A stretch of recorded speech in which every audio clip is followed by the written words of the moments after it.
अस्सलाम वालेकुम नाजरीन, मैं हूं अली नासिर। रुपया पैसा में आपको खुश आमदीद कहते हैं। मुल्क के माशी मसाइल तो अपनी जगह हैं, लेकिन मैं परेशान बड़ा हूँ। बात कुछ ऐसी है कि मैं लो प्रोफाइल रखना पसंद करता हूँ। बिज़नेस का प्रोग्राम है, मईशत के मौजू पर बात करते हैं, लेकिन बैनुल-अक़वामी शोहरत इस हद तक बढ़ जाने की वजह से अब पता ये लग रहा है कि इंटरनेट, सोशल मीडिया और यूट्यूब के ऊपर भी शो बड़ी मकबूलियत हासिल कर रहा है, जिसके लिए मेरी टीम की काविशों का मैं बहुत शुक्रगुजार हूँ।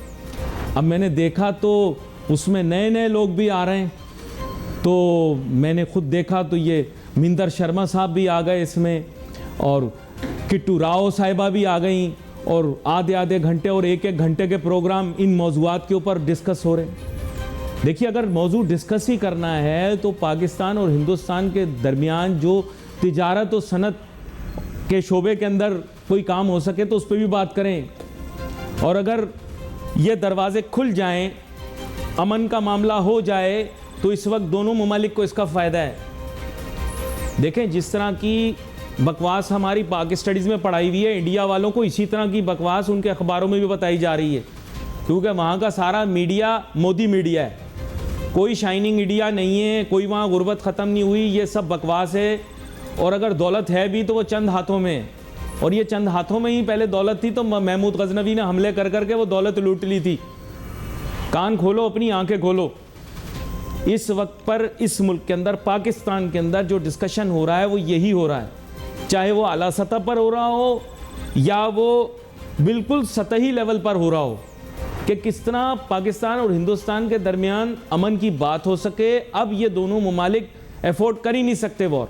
हम इसलिए नहीं क्योंकि इकोनॉमिक बर्डन है, और आप इसलिए नहीं क्योंकि वारफेयर जो है वो आपकी इकोनॉमी को तबाह कर देगी, जंग आपकी मईशत को तबाह कर देगी, फलती फूलती मईशत को तबाह कर देगी। जंग की खबर ही जो होती है वो परेशान करती है। तो अमन की बात करो। आपके मोदी साहब कहते हैं कि जनाब ये युद्ध का देश नहीं है, ये बुद्ध का देश है। तो अगर वो बुद्धिमान है तो उनको चाहिए कि वो इस बारे में सोचें और इसी को सामने लेकर चलें।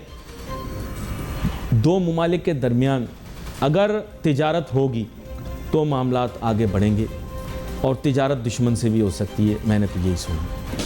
खैर, इसको सामने रखते हुए अपनी आंखें खोलें, और ये समझना पड़ेगा हमें कि अपनी मकबूलियत का अगर आप ढोल नहीं बजाएंगे ना, तो कोई आपको नहीं पहचानेगा। ये ढोल बजा बजा के ही आगे बढ़ना है। अब समझने वाली बात यह भी है कि IMF के साथ हमारे मामलात कहाँ जा रहे हैं। अजीब पेचीदा सूरत हाल में आके फंस गए। ट्विटर के जरिए, सोशल मीडिया के जरिए हमें सिग्नलिंग की जा रही है, और मैं हुकूमत को काफी दिनों से यही बात बता रहा हूं कि IMF प्रोग्राम अब टाई हो गया इलेक्शन के साथ।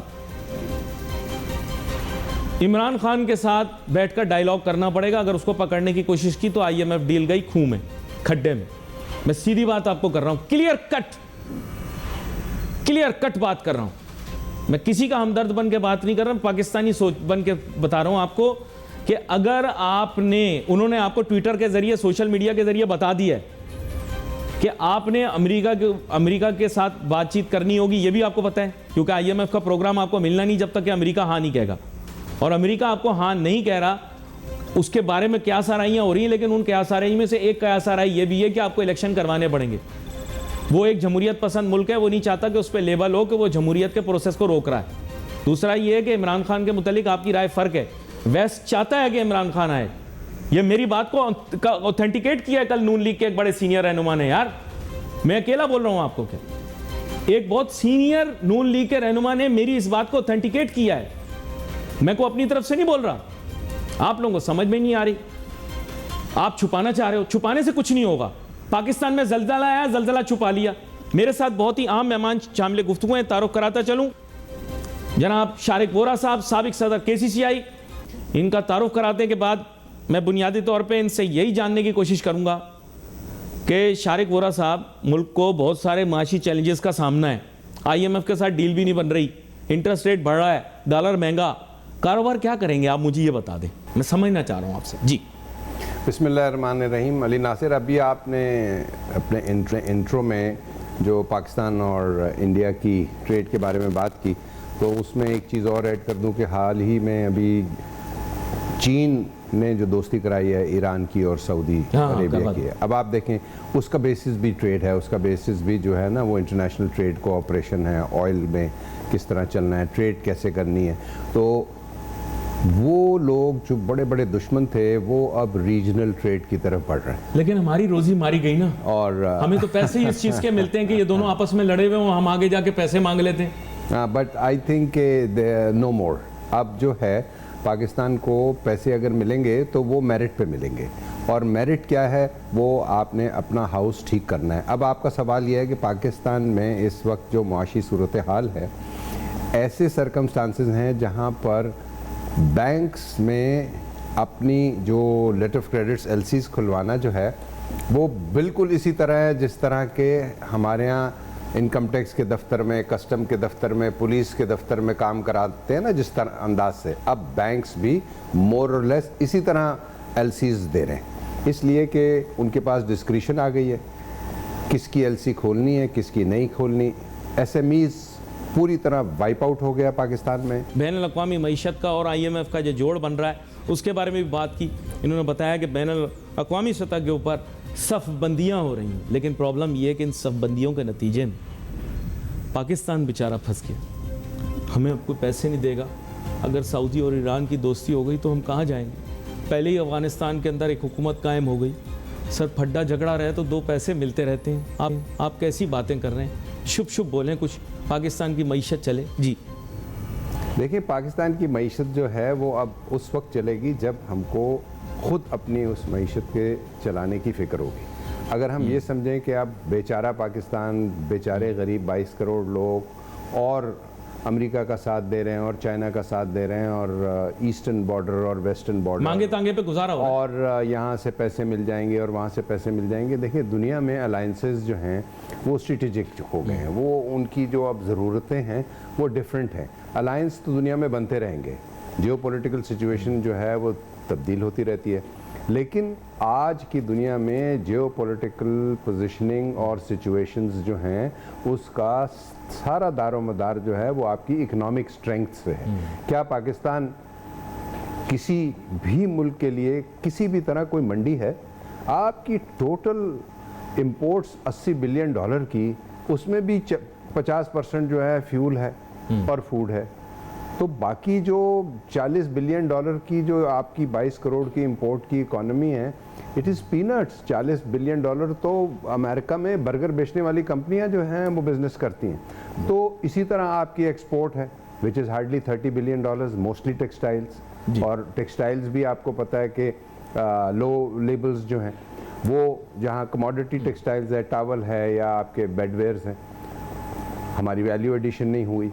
तो दुनिया को पाकिस्तान की एक्सपोर्ट पर भी कोई डिपेंडेंट नहीं है। आवर मार्केट्स ऑफ यूरोप और US are not dependent on our textiles. ये तो हमारे टेक्सटाइल वालों की हिम्मत है कि वो फिर ना कुछ करके एक्सपोर्ट कर देते हैं। तो अगर आप दुनिया के लिए मंडी नहीं है, अगर आपके पास कोई ऐसी प्रोडक्ट्स नहीं है जिन पर दुनिया डिपेंडेंट है, तो वाई जियोपॉलिटिकल सिचुएशन में, या जिस तरह आपने कहा कि सब बंदियाँ हो रही हैं, कोई आपको सपोर्ट करेगा? क्यों करेगा?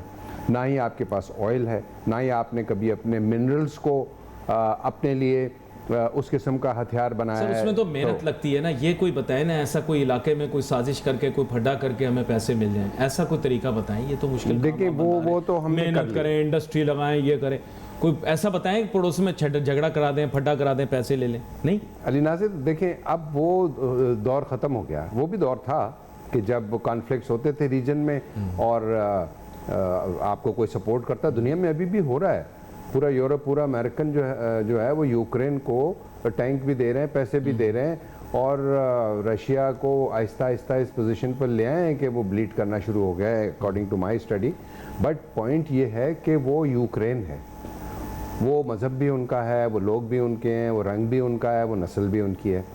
हम as a very very poor struggling country, हमको तो अब अपनी सफ़ें खुद दुरुस्त करनी है। कैसे दुरुस्त होंगी? सर बैनुल-अक़वामी क्या पता होगा, हमारे कराची के लोगों को देख लें तो इनको यही बस पता है अंचोली कहाँ है, लोलू खेत कहाँ है, गोली मार कहाँ है, टीन हट्टी कहाँ है, इसके आगे सोचते ही नहीं है।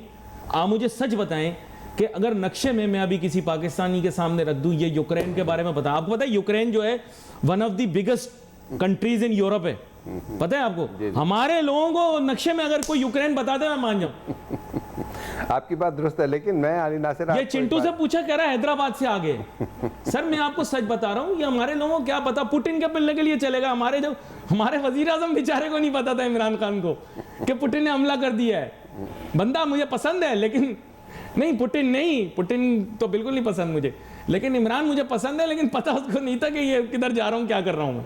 देखो क्या किया उसने, बेड़ा गर्क हो गया मुल्क की मईशत का। आपकी बात दुरुस्त है, लेकिन देखिए कराची का जो पोटेंशियल है ना, अब वो ठीक है, कराची के लोगों को जिस तरह आपने मजाक में कहा, लेकिन मैं अभी भी ये समझता हूँ कि जो कराचीआइट है ना, और कराची शहर ही पाकिस्तान को चला रहा है सर। मैं कब मना कर रहा हूँ सर? नहीं, आप कह रहे हैं ना, मैं नॉलेज बेस में, नॉलेज बेस। जी, आज भी कराची जो है उसको अगर आप ठीक तरीके से हैंडल करें, आप समझें कि हाँ ये पाकिस्तान का इकोनॉमिक इंजन है और था और रहेगा। देखिए जब तक आप में कॉन्फिडेंस नहीं होगा कि ये कराची पाकिस्तान के लिए क्या कर सकता है, उस जब तक ताजिर सियासत में नहीं आएगा ना, तब तक ये नहीं होगा। मैं आपको सही बात बताऊं, उसकी वजह बताता हूँ। देखिए हमारे मेमन भाई हैं, प्रोग्राम देखते हैं, बहुत पसंद करते हैं, आप बैठते हैं, उनका प्रॉब्लम क्या है? उनका प्रॉब्लम ये world Memon organisation, all Memon federation और world Memon forum, Memon of the Memon forum, अब वो all Memon of Karachi forum. अब भाई आप बाहर निकलो, आपके पास इतना नोटू है, इलेक्शन लड़ो। नहीं, Upleta Memon society, Jetpur Memon society, Kutiyana Memon society. Sir इससे आगे बढ़े ना प्लीज, नोटू इतना ज्यादा है, कराची के इलेक्शन में खड़ा हो, नोटू खर्च करने से बंदा इलेक्शन जीतता है। आप तो सेनेटर बन जाओ, इतना पैसा लोगों के पास यहाँ कराची में। गलत बोल रहा हूँ, सही बोल रहा हूँ, आप बताएं। मैं इसमें, लेकिन आप देखें कि नहीं, मुत्तहिद अपनी कम्युनिटी में आप रहें, मैं मानता हूं, देखें, लेकिन सर देखें, अब मैं एक मिसाल देता हूं आपको। चनोटी भी हमारे जो हैं बड़े मशहूर हैं, लेकिन चनोटी ज्यादा लोगों को नहीं बताते हैं, चनोट बरादरी ये वो देखें, आपका चनोटी एमएनए बनाया हुआ, कभी जाके पार्लियामेंट में नहीं कहता कि मैं चनोटी हूं, कहते है ना? बस सच बताएं, कितने अरसे से कैसर शेख साहब हमारे चनोट से जंग से वो जीत रहे हैं, लेकिन ये है कि वो कभी नहीं कहते कि मैं ये से। तो सर आगे आए ना, इलेक्शन लड़े ना, जीते, फिर मिलेंगे ना, आपको पूछेगा कोई कि 65% टैक्स आप देते हैं तो फिर रिटर्न ले। क्या ख्याल है आपका? मैं सिर्फ बोल रहा हूँ, I am just giving an idea. आपकी बात दुरुस्त है, लेकिन मैं ये कह रहा हूँ कि कराची का जो पोटेंशियल है, और डेफिनेटली उसमें हमारी जो मेमन कम्युनिटी है उसका लीडिंग रोल, बहुत बड़ा रोल है, और उसका रोल जो है वो बड़ा पॉजिटिव है। फिलैंथ्रोपी में भी, इंडस्ट्री में भी, पाकिस्तान की जितनी बड़ी एक्सपोर्ट्स हैं उसमें आप देखें कि वो मेमन कम्युनिटी भी मेमन थे ना, जी, वो नंबर 1 पोजीशन पर है। मैं ये समझता हूँ कि जो मेमन कम्युनिटी है आज पाकिस्तान में नंबर 1 पोजीशन पे, वो पाकिस्तान के लिए कंट्रीब्यूट। तब्बाज आप देखें, लकी ग्रुप कितना अहम ग्रुप है पाकिस्तान का, कितने और हैं, वो शायर है, वो नहीं कहता ये। अब आईटी का जो दौर है ना नाली नासिर, वो कराची का पोटेंशियल है। और कल ही मैं एक प्रोग्राम में था और वहाँ एक सॉफ्टवेयर हाउस के मालिक से मेरी मुलाकात हुई, तो उनका ये कहना था कि मुझे हर साल 5000 बच्चे चाहिए और मुझे 50 बच्चे भी नहीं मिल रहे। That is the gap. अंदाज़ा करें, वो ये मुझे बता रहे थे कि अगर 1 बिलियन से 2 बिलियन पाकिस्तान की एक्सपोर्ट हो जाती है आईटी की, तो ये आईटी के फिनोमिना में इज़ नेगेटिव ग्रोथ। आईटी में फिनोमिनल ग्रोथ होती है। आज आप 5 बिलियन पर हैं, अगले साल आपको 20 करना है और उससे अगले साल आपको 50 करना है, क्योंकि आईटी की जो एक्सपोर्ट होती है वो मल्टीप्लाई होती है फिनोमिनली। वो 5%, 10%, 20% के तरीके से नहीं बढ़ती, और वो हमारा पोटेंशियल है और वो कराची का पोटेंशियल है। सर प्रॉब्लम ये है कि गवर्नमेंट जो है ना हमारी टेक्नोलॉजी सेंट्रिक नहीं है। I tell you something interesting, if you need a payment from abroad, unfortunately many of the payment systems are not available in Pakistan. Unfortunately even like companies like PayPal or PayPal, they don't operate in Pakistan. The reason being that we are unable to resolve the key issues that they are facing. They would love to come here. Do you know that companies like Apple would love to come to Pakistan?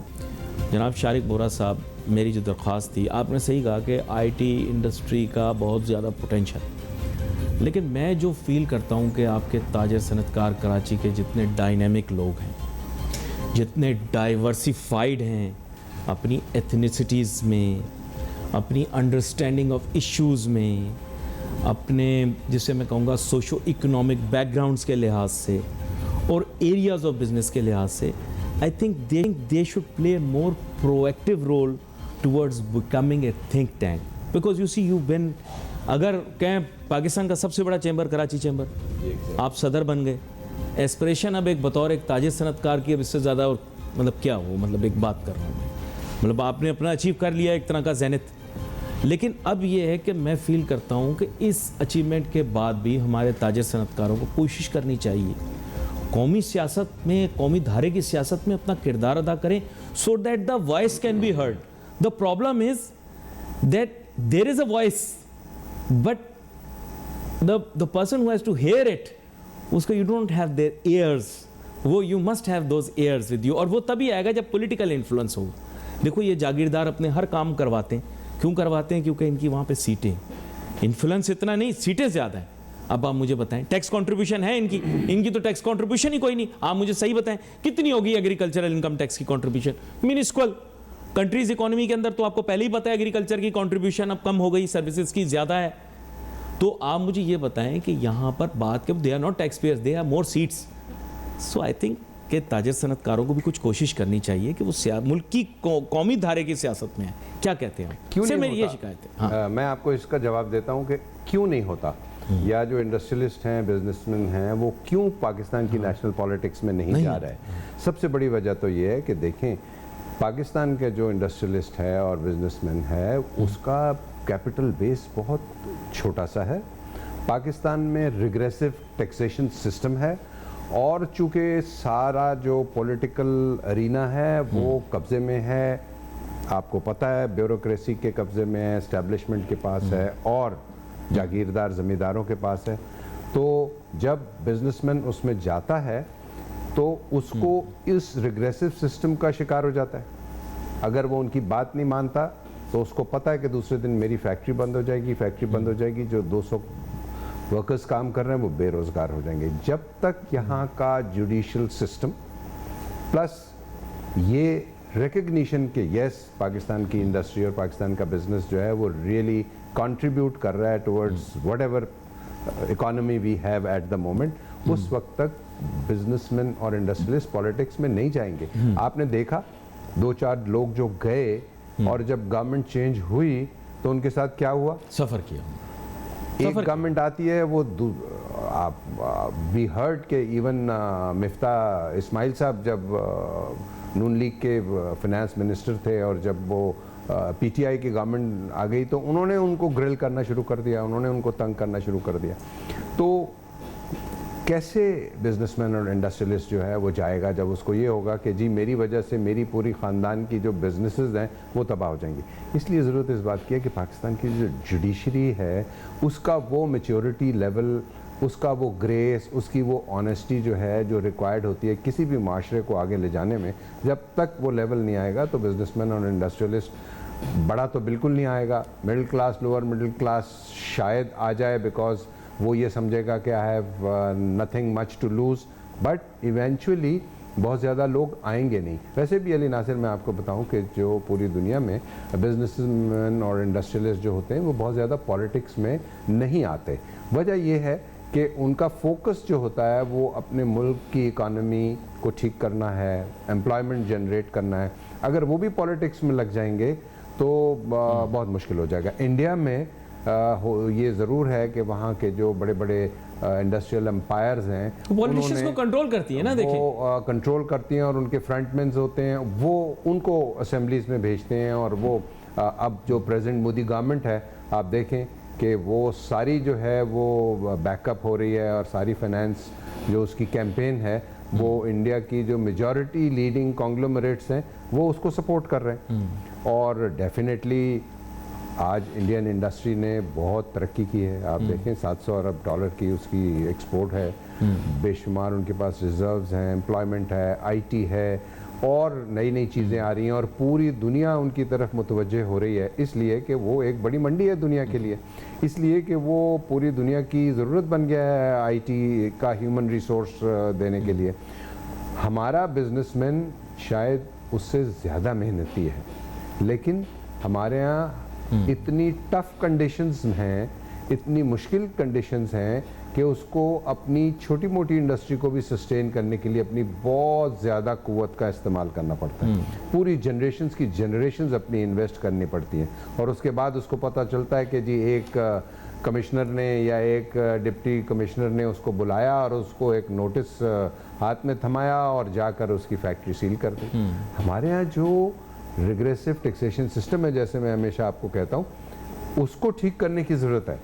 हाँ, वो कैसे ठीक होगा? वो ठीक होगा जिस वक्त गवर्नमेंट जो है, हमारा जो ब्यूरोक्रेसी है, वो इंडस्ट्री को और बिजनेसमैन को बुलाएगी, पूछेगी कि बताइए ये फ्रेंडली टैक्सेशन सिस्टम कैसे बनेगा। इसलिए कि अगर टैक्सेशन बेस नहीं बढ़ेगा, टैक्स बेस नहीं बढ़ेगा, और इसी तरह जो पैरेलल इकॉनमी 80% पाकिस्तान की है, बड़े खुश होते हैं कि देखिए जी डॉलर तो 280 रुपए का हो गया, बट किसी भी रेस्टोरेंट में चले जाएं वहाँ जगह नहीं है, किसी भी 5 स्टार में चले जाएं तो वहाँ पर अब देखिएगा आपके अफ्तारी के लिए भी वहाँ जगह नहीं मिलेगी। ये मुझे थोड़ा सा समझाएं प्लीज़, क्योंकि देखिए ज़्यादातर जो चेहरे वहाँ दिखते हैं वो आपके मेरे जाने पहचाने होते हैं, और वो जब हमारे प्रोग्रामों में आते हैं तो कहते हैं लुट गए, बर्बाद हो गए, तबाह हो गए, लेकिन वो वहाँ पर तो जनाब जिस तरह खाना खा रहे होते हैं प्लेटों के हिसाब से तो नहीं, किलो के हिसाब से खा रहे होते हैं। तो ये बात मुझे समझ में नहीं आई कि इतनी दुखी गुफ्तगू करते हैं, यकीन करें बंदे का दिल चाहता है अपनी जेब से 10 रुपए निकाल के दे दें कि सर वाकई में आपकी इंडस्ट्री का ये हाल है, लेकिन वो वहाँ पर तो खूब खर्चे कर रहे होते हैं, बेगमात बाहर शॉपिंगें कर रही होती हैं, प्यारे प्यारे छोटे छोटे कुत्ते होते, कुत्ते तो मुझे भी बहुत पसंद हैं, और कुत्तों का वैसे भी पाकिस्तान में बड़ा अहम किरदार है। तो बुनियादी बात यह है कि वो कुत्तों का खाना भी बाहर से आता है और वेकेशन भी बाहर होती है और तस्वीरें भी लगी होती हैं सार। नुकसान कहाँ हो रहा है कारोबार में, मुझे समझ में नहीं आया ये। यू आर एब्सोल्युटली राइट कि नुकसान उसका हो रहा है जो डॉक्यूमेंटेड इकॉनमी में इंडस्ट्री लगी हुई है, नुकसान उसका हो रहा है जो टैक्स नेट में है, नुकसान उसका हो रहा है जिसने बैंक से पैसे लिए हुए, जिसने ना कभी बैंक से पैसे लिए, जिसने ना कभी एक पाई टैक्स दी, जिसने अपना कभी एनटीएन नंबर नहीं लिया, कैश पे ख़रीदा, कैश पे बेचा, वो 70-80% ग्रे इकॉनमी है। और वो ग्रे इकॉनमी जो है वो ह्यूज है। वो ये कहती है कि जी हम अगर अपनी ज़कात दे देते हैं, अपने गरीब रिश्तेदारों की और दूसरों की मदद कर देते हैं, तो शायद हमारे लिए टैक्स देना कोई हमारी ऑब्लिगेशन नहीं है। ये माइंडसेट है उस सेक्टर का जो हम कहते हैं कि पाकिस्तान का अनडॉक्यूमेंटेड सेक्टर है, 80% जो आपको इन बाजारों में, लेकिन आप कह रहे हैं उसका जिम्मेदार हमारी रिग्रेसिव टैक्सेशन सिस्टम है। यही आप बता रहे हैं ना कि जो मामलात अभी हैं जी उसकी जिम्मेदारी तो उसके रिफॉर्म होना ज़रूरी है। पता नहीं कितनी रिफॉर्म कमेटियां बनी, आप लोगों के चैम्बर के अंडर में भी वो लोग मुलाकात भी करने के लिए आए, आप लोगों से मिले भी, चाय पापे भी खाए। हल वो इसलिए नहीं है क्योंकि वो लोग ब्यूरोक्रेट्स हैं, एक टर्म में रहते हैं, जब वो चले जाते हैं तो जितने लोगों को उन्होंने शामिल कर दिया होता है टैक्स बेस में, वो अपने मसाइल किसके पास लेकर जाएं। द ब्यूरोक्रेट गेट्स ट्रांसफर्ड और goes to another city, then you can not ask them भाई you had made a commitment to us that once we come into the tax system we will have these privileges, but instead of that it's the other way around, है ना sir? आजकल तो मैं यही देख रहा हूं। नहीं, आपकी बात दुरुस्त है, बट देखिए पॉलिटिकल विल होना ज़रूरी है। जब तक हुकूमत एक अगर आती है और वो जो पिछली हुकूमत ने अगर कोई सख्त फैसला किया होता है टैक्स बेस को बढ़ाने का, आने वाली हुकूमत अपने वोट खरीदने के लिए वो चेंज कर देती है। आप सोचें कि ये एक ऐसा मुल्क जिसमें non filer is the privilege class, यानी कि डॉक्यूमेंटेड है कि आप अगर नॉन फाइलर हैं तो आप बस 1% ज़्यादा दे दें और उसके बाद जो मर्जी करें। कहीं दुनिया में आपने सुना है ऐसा होता है? किसी दुनिया के टैक्सेशन सिस्टम में फाइलर नॉन फाइलर की कैटेगरी है? ये क्या है? ये एक्सप्लॉयटेशन है उस क्लास का जो डॉक्यूमेंटेड सेक्टर में है, उस इंडस्ट्री का जो बेचारे लीगल तरीके से काम करते हैं, सही तरीके से सेल्स टैक्स देते हैं। अब एक 25% सेल्स टैक्स कर दिया, आपको पता है जो 25% सेल्स टैक्स की चोरी कर रहा है वो और जो पे कर रहा है वो कैसे कंपैटिटिव रहेगा? ये बड़ा अहम नुक्ता है। मैं चाहूँगा कि इस मौजू के ऊपर मजीद भी गुफ्तगू हो, लेकिन क्या करूँ, मेरे पास महदूद वक्त था। आपके साथ गुफ्तगू करके हमेशा की तरह बहुत मज़ा आया, लुत्फ़ आया, मज़ा आया, और बहुत सारे एंगल से हमने चीज़ों को देखा। यहाँ पर we wait for messages on Facebook. Ali Nasir हमारी टीम को इजाज़त दीजिए। अल्लाह हाफ़िज़।